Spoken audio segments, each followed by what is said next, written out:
24 America This Week starts right now. അമേരിക്കയുമായുള്ള വ്യാപാര ബന്ധം വഷളാകുന്നതിനിടയിൽ കമ്പനികൾ പ്രാദേശിക ഉൽപ്പന്നങ്ങളുടെ promotion ശക്തമാക്കുന്നു. We're always willing to talk. The Chinese sell to us. The Indians sell to us. They're not going to be able to sell to each other. We are the consumer of the world. People have to remember. Defence ഡിപ്പാർട്ട്മെന്റിന്റെ മുഖച്ഛായ മാറ്റി Donald Trump. ഇനി മുതൽ department of war. I think that's a big one, I'll be honest.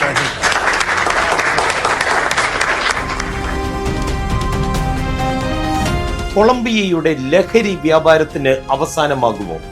Cocaine സംസ്കാരം ഇല്ലാതാക്കുവാൻ ശ്രമങ്ങൾ ആരംഭിച്ചു. You notice there's a lot of people around that don't look too good. I understand agriculture. I should be able to do something about this. That there are a lot of things you could do if you had more money. And I think that way even in the foundation.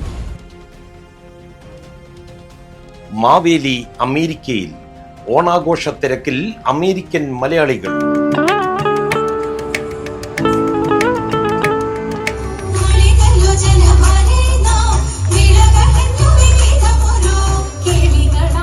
അടികണ്ട മൂർഖന്റെ പകയും വെടികണ്ട കൊമ്പന്റെ പരാക്രമവും കെണികണ്ട കുറുനരുടെ കൂർമ്മബുദ്ധിയും കടമെടുത്തുകൊണ്ട് 24 America This Week, here now. Donald ട്രംപും ഇന്ത്യയും തമ്മിലുള്ള തീരുവ യുദ്ധം പരസ്യ മേഖലയിലേക്കും കടന്നിരിക്കുകയാണ്.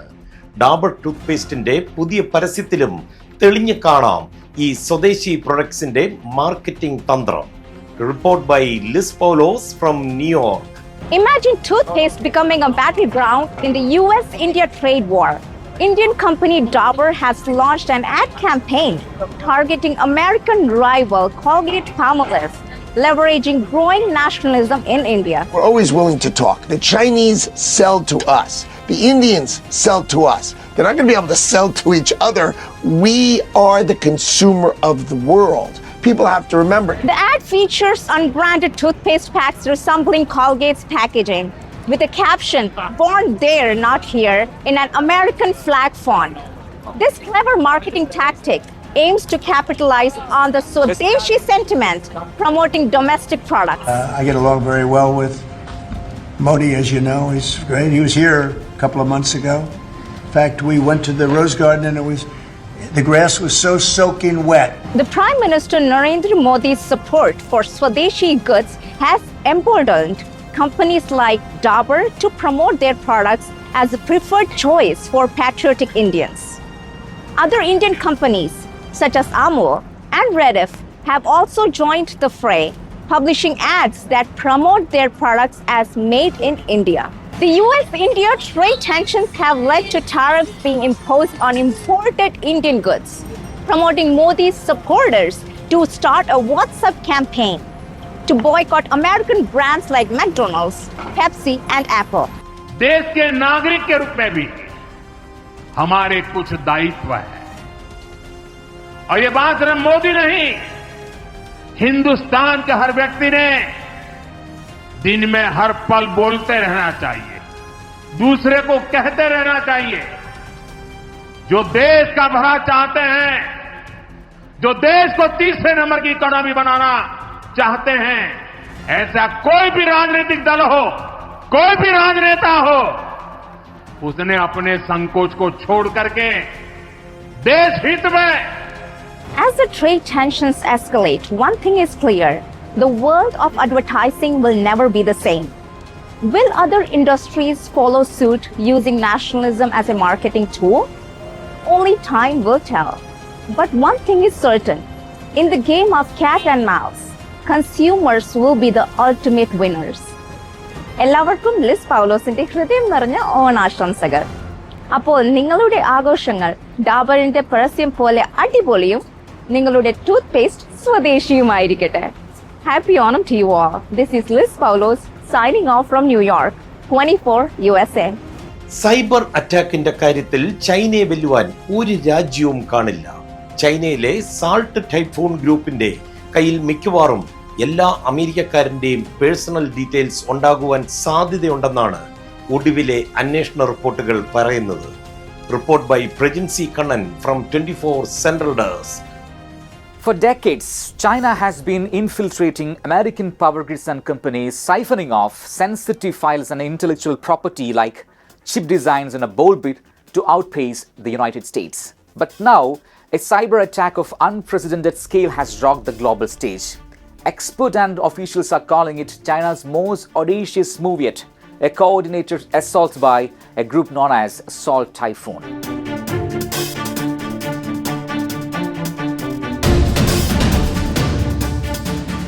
After a year of intense investigation, authorities have uncovered the staggering scope of this attack.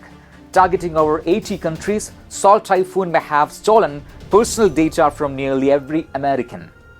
That's right, your information could be in the hands of Chinese intelligence. Typhoon have gotten into American telecommunications systems and potentially into American presidential campaigns as well. This is an effort focused primarily on counterintelligence efforts, that is, efforts to identify. Experts say China's cyber capabilities now rival those of the United States and its allies.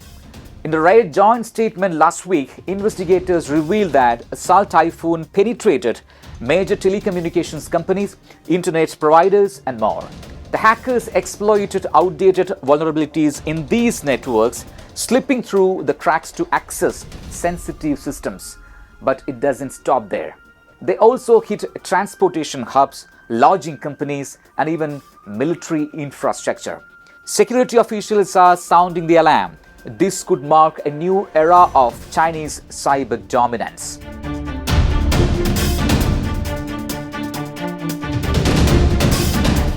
The stolen data could give Beijing unprecedented power to manipulate and exploit network worldwide. For more information, stay tuned to 24. This is Pregnancy Kannan from Central News Desk 24. George വാഷിംഗ്ടണിന്റെ സമയം മുതൽ രണ്ടാം ലോക മഹായുദ്ധകാലം വരെ അമേരിക്കയുടെ പ്രതിരോധ വകുപ്പ് അറിയപ്പെട്ടിരുന്നത് department of വാർ എന്നായിരുന്നു. എന്നാൽ പതിറ്റാണ്ടുകൾക്ക് ശേഷം ആ പഴയ പേരിലേക്ക് തിരികെ പോകുവാനുള്ള ഉത്തരവിൽ ഡൊണാൾഡ് ട്രംപ് ഒപ്പുവെക്കുകയാണ്. Report by Christina Cheriyan from 24 Central Desk. Good evening, this is Christina Cherian.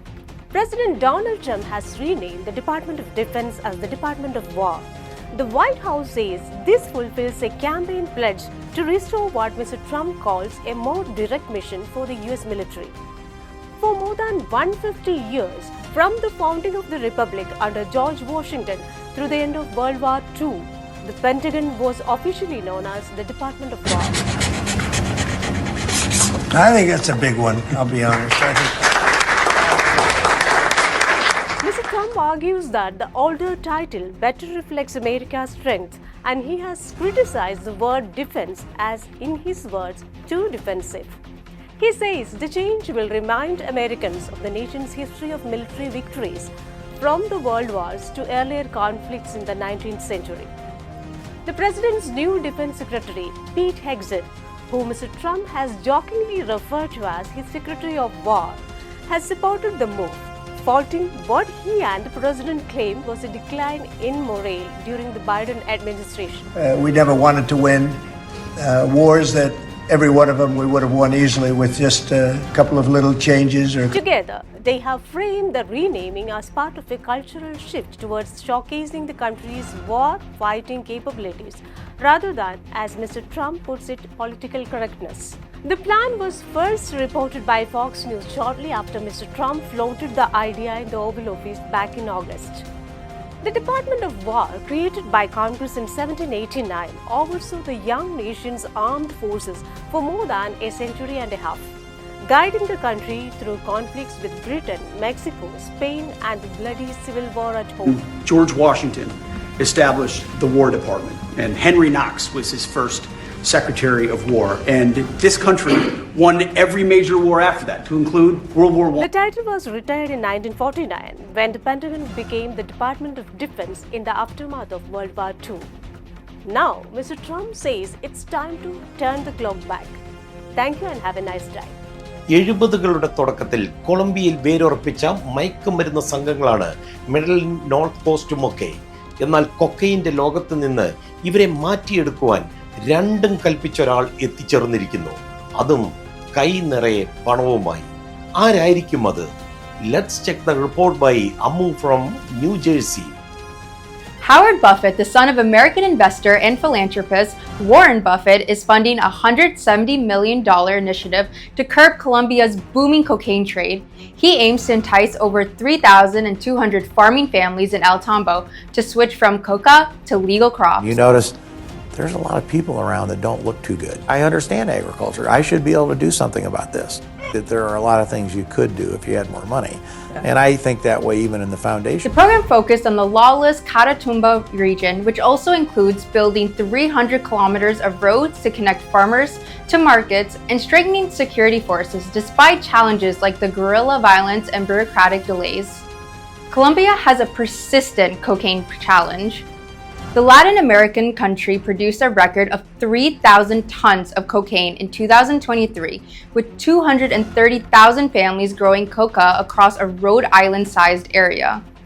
The remote Tibu region with 28,200 acres of coca remains a hotspot for drug production and violence, exasperated since the 2016 peace deal left a power vacuum filled by armed groups. Cocaine is illegal because it is made in Latin America, not because it is worse than whiskey. That is what all scientists analyze. Cocaine is not worse than whiskey, and what hit the United States is fentanyl. The Trump administration may soon penalize Colombia in its annual drug certification report, potentially cutting U.S. aid or imposing tariffs. For nearly 2 decades now, Howard Buffett, 70 years old, has used his father's fortune to tackle global issues like food security and conflict mitigation from Kosovo to Ukraine. In Colombia, he has visited his programs 10 times under heavy security, focusing on practical solutions like securing land titles for farmers and building infrastructure. Despite progress, Buffett acknowledges that scaling the program to attract major buyers like Nestle remains a significant hurdle. Y verificada su situación médica, se procede a verificar el material en el cual se encontraban flotando. Gracias a la acción del Cuerpo Técnico de Investigación. Buffett's initiative faces steep challenges, including a slow bureaucracy that has delayed road construction. Only 10 miles of 16 planned roads are complete, and ongoing violence such as the 2023 bombing that killed 5. While the program shows promise, Buffett remains realistic, stating, "If it doesn't work, it doesn't work. And we're not sorry we tried." This is Ammo, 24, USA. ഇന്ത്യയെ തീരുവകളുടെ മഹാരാജാവ് എന്ന് വിളിച്ച് വിവാദ നായകനായ വ്യക്തിയാണ് president Donald ട്രംപിന്റെ വ്യാപാര ഉപദേഷ്ടാവ് പീറ്റർ നവാറോ. കലി അവിടം കൊണ്ടും തീരാതെ അദ്ദേഹം മറ്റൊന്നുകൂടി പറഞ്ഞു: ഇന്ത്യൻ ജനതയെ ബ്രാഹ്മണർ ചൂഷണം ചെയ്യുന്നുവെന്ന്. എന്നാൽ ബ്രാഹ്മണർ എന്നതുകൊണ്ട് നവാറോ ശരിക്കും ആരെയാണ് ഉദ്ദേശിച്ചത്? വിശദാംശങ്ങളുമായി സെൻട്രൽ ഡെസ്കിൽ നിന്ന് Devika Ponnappan. Earlier this week, Peter Navarro, senior counselor to President Donald Trump, set social media on fire. Apart from claiming that India is Maharaja of tariffs, he also made this startling comment: Brahmins are profiteering at expense of the Indian people. Frankly, I have no idea whether he writes his own script or not. If he writes his own script, maybe a little jump in IQ would help. If he writes, somebody else writes his script, maybe he should change his script writer. But to bring in elements which India has now, India is an egalitarian democracy, and somebody should send that message to Washington. Now, why did this strike such a nerve? In India, Brahmins occupy the top of the caste pyramid, historically enjoying religious authority and cultural privilege, but they have never been so-called business or trading class. In fact, merchants and industrialists often came from entirely different castes, which is why many critics accused Navarro of making a sweeping racist generalization. But there might be a clue to where Navarro was really drawing from an American context. In the United States, the term Brahmin has meant something quite different for well over a century. The so-called Boston Brahmins were the elite Protestant families of 19th century Boston, wealthy, educated descendant from English colonists and deeply influential in shaping American culture. They funded the arts, founded institutions like Harvard, and moved in circles so exclusive that marriages and social ties rarely went outside that group. Writer Oliver Wendell Holmes famously called them the Brahmins' caste of New England in 1961. So when Navarro spoke of Brahmin profiteering, it may be that he was loosely and perhaps carelessly conflating India's caste realities with America's own history of elite privilege. But in doing so, he touched a raw nerve on both sides of the debate. In India, where caste remains a sensitive marker of inequality, and in the US, where class elitism has its own baggage. ഏത് mood സംശയിക്കണ്ട, അമേരിക്കയിൽ ഇനി ഒരു മാസം Onam mood തന്നെ. American വിശേഷങ്ങളുമായി മിഥു മാമച്ചൻ. മലയാളികളുടെ പ്രിയപ്പെട്ട ലാലേട്ടന്റെ വരവോടെയാണ് അമേരിക്കയിലെ ഓണാഘോഷത്തിന് തുടക്കമായത്. ഓണചിത്രമായ ഹൃദയപൂർവ്വം അദ്ദേഹം ന്യൂജേഴ്സിയിലെ ആരാധകരോടൊപ്പം ഇരുന്ന് കണ്ടു.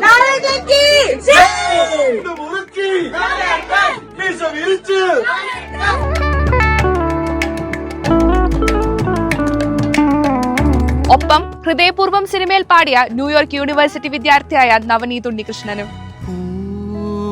പൂങ്കാറ്റിനോടും കിളികളോടും കഥകൾ ചൊല്ലി നീ, കളികൾ ചൊല്ലി കാട്ടുപൂവിൻ കരളിനോടു നീ. ഒരു മാസത്തോളം നീണ്ടു നിൽക്കുന്ന ഓണാഘോഷ പരിപാടികൾക്കായി കേരളത്തിൽ നിന്നുള്ള കലാകാരന്മാരും എത്തിച്ചേർന്നു. വാഴയിലയുടെ വില 200 രൂപയായെങ്കിലും ഇലയിലായിരിക്കും മിക്ക സംഘടനകളും സദ്യ വിളമ്പുക.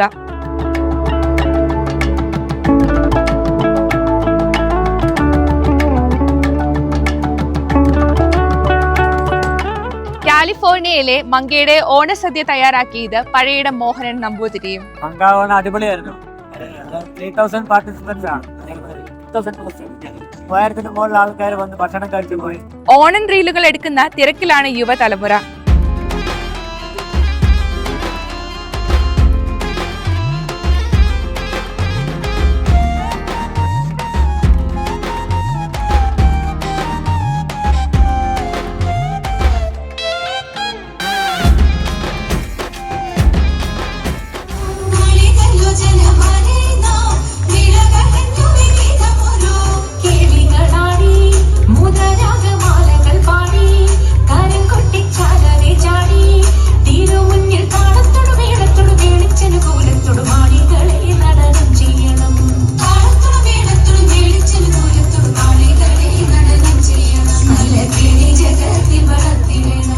ഓണം വന്നെത്തിയതോടെ വടംവലി മത്സരങ്ങളും പ്രധാന നഗരങ്ങളിൽ വമ്പൻ സമ്മാനത്തുകയുമായി നടത്തപ്പെട്ടു.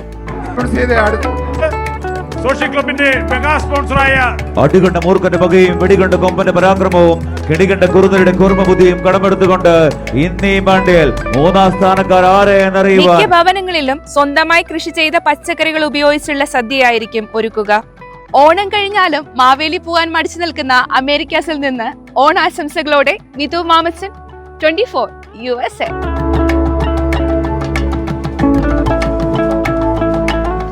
അമേരിക്കയിലെ ഏറ്റവും വലിയ മലയാളി സംഘടനകളിലൊന്നായ കേരള അസോസിയേഷൻ ഓഫ് ന്യൂജേഴ്സി വിദ്യാഭ്യാസ മേഖലയിൽ ഒരു പുതിയ അധ്യായത്തിന് തുടക്കമിടുകയാണ്. IT മേഖലയിലെ സാധ്യതകളും മാറ്റങ്ങളും ഒക്കെ പരിചയപ്പെടുത്തുന്ന വിദഗ്ധരുടെ സംഘം നയിക്കുന്ന കാഞ്ച് അക്കാഡമിക്ക് തുടക്കമായി. Report by Liz Paulose. The Kerala Association of New Jersey has launched a new initiative, Kanj Academy, to provide training, workshop and career guidance to its members, especially the younger generation. The academy aims to equip them with globally recognized skills and opportunities in the rapidly evolving IT sector. The Kahoots were very interactive and competitive, which I feel like it made more fun for everyone. I really like how they made it interactive. Like they didn't just give us information. There was presentations that we were allowed to ask questions. They asked questions to us, even online.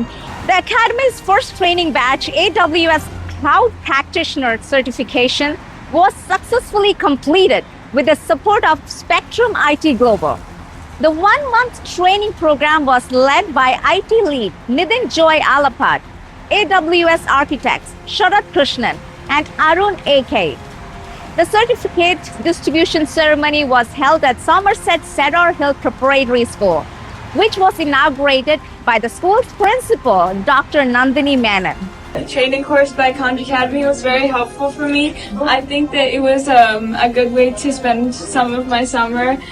Like I was able to really use my brain instead of just sitting on my couch or something. Definitely one of the best experiences I've had. It's very hands-on and we had a lot of fun and there was a lot of people that helped us.